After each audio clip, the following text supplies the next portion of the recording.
Aro. Twiriwe uri he? Ugize ngo nagiye kuvoma. Uzi ubwenge nugaruka. Kubera iki? Papa agiye muri sitoke asanga umufuka w'ibinyobwa nawe urimo. Nese ikibazo mbaye njyewe. Urakibase kabiri. Ubwo je narebye ndumirwa. Uzi ko tugiye munsi y'igitanda cyawe tugira ngo niho bimuriye puberi y'ibishogoshogo.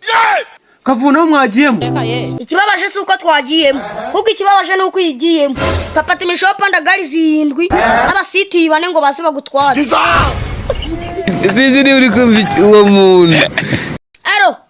Aro. Ese sister wanjye ntabwo mukivugana. Sha niyo mamagara nkupape. Naragukupa. Erega sister wanjye mwana maze gukura. Ubu ngubu wamuzana ibya kera ukagira ngo biramacinga. Bitamacinga se. Man nje niba kuratangiye. Sinzi ko nzabishobora. Bizakunanira kabiri se hu. Ubwo se nyabureka ngwibariza. Ibintu nabonye mu ijoro nibyo. Jibiki. Uziko nagiye muri telefone ya sisi wanjye.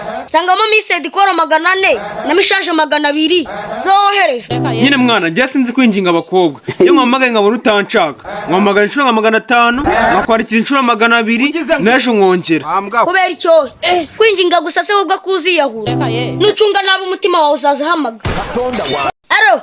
Aro.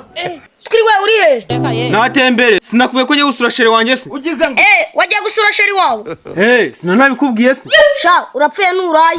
Mama surarara. Ugize ndarara mu rugo none se bimutse. Sha wikiyibagiza. Wagiye ko mama mu gitondera kugira ngo ujye guwehura. Akavu. Jya nanga amagambo yawe. Amagambo yanjye.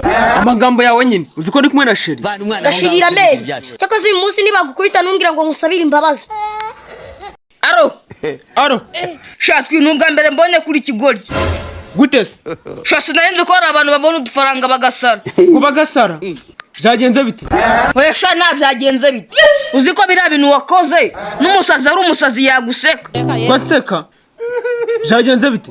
Yibona wifata ugafata amafaranga ukavugurira inzu kodesha uba wumva ko randirode atayigusohoramo.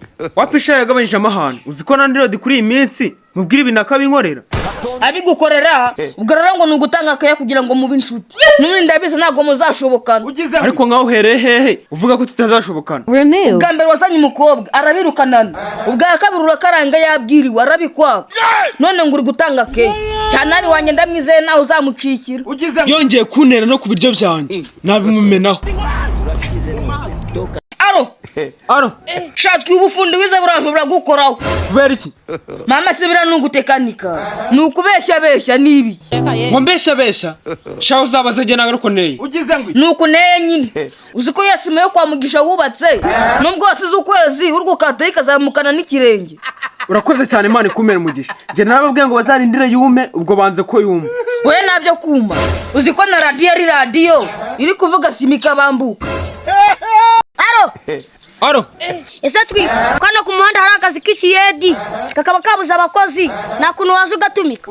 Ngo ngagira iki? Ugatumika. Uziko muri mudugudu wacu ari wa musara w'umushomeri dufitemo.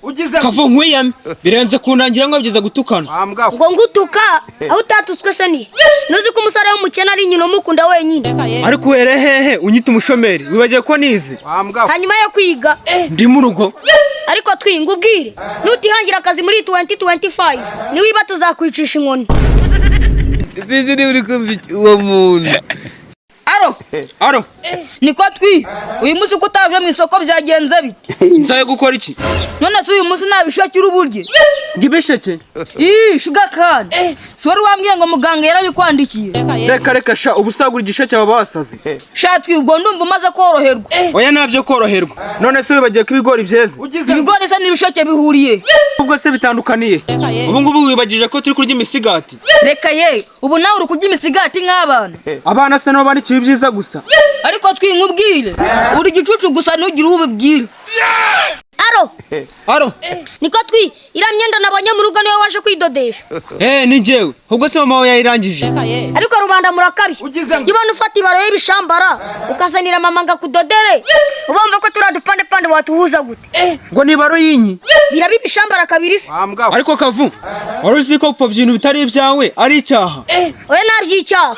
Uzikira bagisa nayibonye ngira ngo ni jati iruhinja. Agapande kamwe nakandi hari. Shanya bona kugiriye impuhwe uzaze ngudodaje Yesu yo mwikoboye.